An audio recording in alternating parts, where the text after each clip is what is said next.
माँ, मैं ऑफिस जा रहा हूँ। नहाने जा रहा हूँ? लेकिन बेटा तू तो नहा चुका है। माँ, मैं ऑफिस जा रहा हूँ, ऑफिस। हाँ हाँ ठीक है, चिल्ला क्यों रहा है, बहरी थोड़ी हूँ। शर्मिला की बात सुनकर शुभम थोड़ा शांत होता है और ऑफिस के लिए निकल जाता है।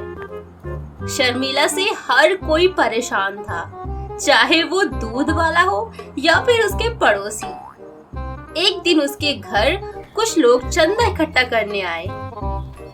आंटी जी, हम सब चंदा इकट्ठा कर रहे हैं, तो आप अपनी तरफ से कुछ डोनेट कर दीजिए।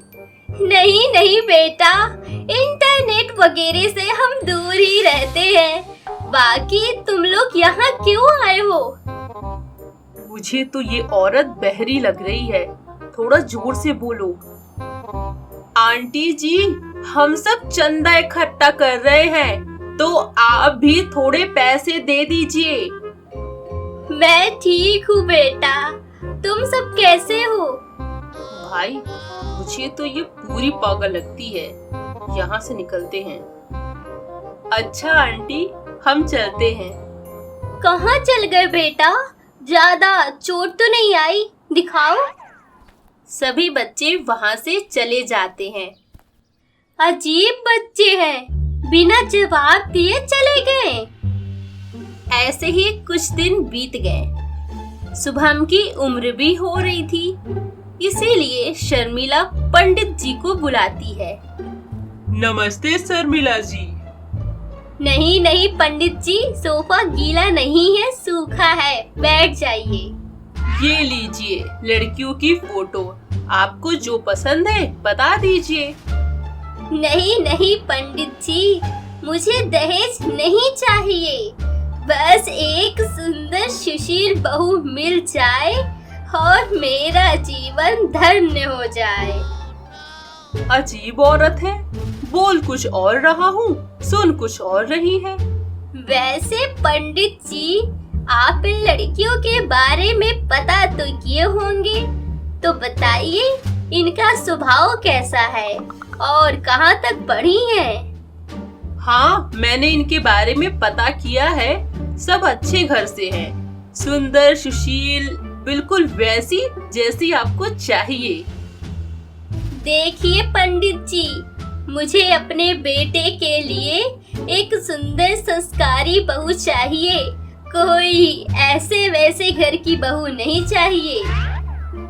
कहाँ फंस गया यार, ये बहरी औरत को बोलो कुछ तो सुनाई कुछ और देता है। पंडित जी जाइए और एक संस्कारी बहू की फोटो लाइए। अगर मैं फिर से कुछ बोलूंगा तो इन्हें कुछ और सुनाई देगा। एक काम करता हूँ, इन्हें इशारे में समझाता हूँ। पंडित जी एक लड़की की फोटो की तरफ इशारा करते हैं कि वो बहुत अच्छी है। हाँ, यही तो मुझे चाहिए था। हमें लड़की वालों से मिलना है, तो आप इसकी व्यवस्था कर दीजिए। व्यवस्था तो कर दूंगा, लेकिन अब आगे क्या होगा भगवान ही जाने। पंडित जी लड़की के घर में रिश्ते की बात करते हैं और साथ ही ये भी बताते हैं कि लड़के वाले उनसे मिलना चाहते हैं। सब अगले हफ्ते की रविवार को मिलने का फैसला करते हैं। पंडित यही बात बताने शुभम के घर आता है। नमस्ते पंडित जी, कैसे आना हुआ? शुभम बेटा, तुम्हारे लिए एक लड़की पसंद किए हैं और वो सब इस रविवार को तुमसे और तुम्हारी माँ जी से मिलना चाहते हैं। लेकिन बेटा, तुम अपनी माँ को संभाल लेना। आप उसकी चिंता मत करिए, मैं संभाल लूंगा। इतना कहकर पंडित वहाँ से चले जाते हैं और शुभम अपनी माँ के पास जाता है। माँ, हमें इस रविवार को लड़की वालों से मिलने जाना है। हाँ बेटा, मैंने तेरे सारे कपड़े धो दिए हैं। माँ, हमें इस रविवार को लड़की वालों से मिलने जाना है। अब सुनाई दिया? तू चिल्ला क्यों रहा है? धीरे से बोलेगा तो भी सुन लूंगी। और माँ, आप उनके सामने कुछ नहीं बोलोगी। सभी सवाल के जवाब मैं दूंगा। आप बस मुंह बंद करके बैठे रहना। हाँ, तेरा टिफिन तैयार है, किचन में रखा है। अरे यार। ऐसे कुछ दिन बीत गया और रविवार का दिन भी आ गया। शर्मिला और शुभम तैयार होकर लड़की वालों के पास जाते हैं। जी, हमें तो लड़का बहुत पसंद आया। और आपको हमारी लड़की कैसी लगी? मुझे तो प्रिया बहुत पसंद है। बहन जी, हम ऐसा करते हैं, लड़का और लड़की को अकेले बात करने के लिए छोड़ देते हैं और हम गार्डन की तरफ चलते हैं। अगर ये माँ को ले गई तो बहुत दिक्कत हो जाएगी। इसकी कोई जरूरत नहीं है। मुझे प्रिया बहुत पसंद है। और रही बात जान पहचान की, तो शादी के बाद हमें काफी समय मिलेगा एक दूसरे को समझने का। शुभम ऐसे ही बात को घुमा दिया। कुछ ही दिन बाद शुभम और प्रिया की शादी हो जाती है। शादी का पहला दिन था। प्रिया सबके लिए कुछ मीठा बना रही थी। तभी उसके पास शर्मिला आती है। बहू रानी, क्या बना रही हो? माँ जी, मैं कुछ मीठा बना रही हूँ। बेटा, तुम घर की नई बहू हो और पहले दिन से ही तुमने शुभम का लंच बनाना शुरू कर दिया। प्रिया थोड़ा शांत थी। उसे कुछ समझ नहीं आ रहा था। शर्मिला वहाँ से चली गई। तभी शुभम उसके पास आता है। देखो प्रिया, माँ की कोई बात का बुरा मत मानना, क्योंकि वो थोड़ा ऊंचा सुनती हैं। जी शुभम जी, मैंने आपके लिए खीर बनाई है। आप टेस्ट करके बताइए कैसा है।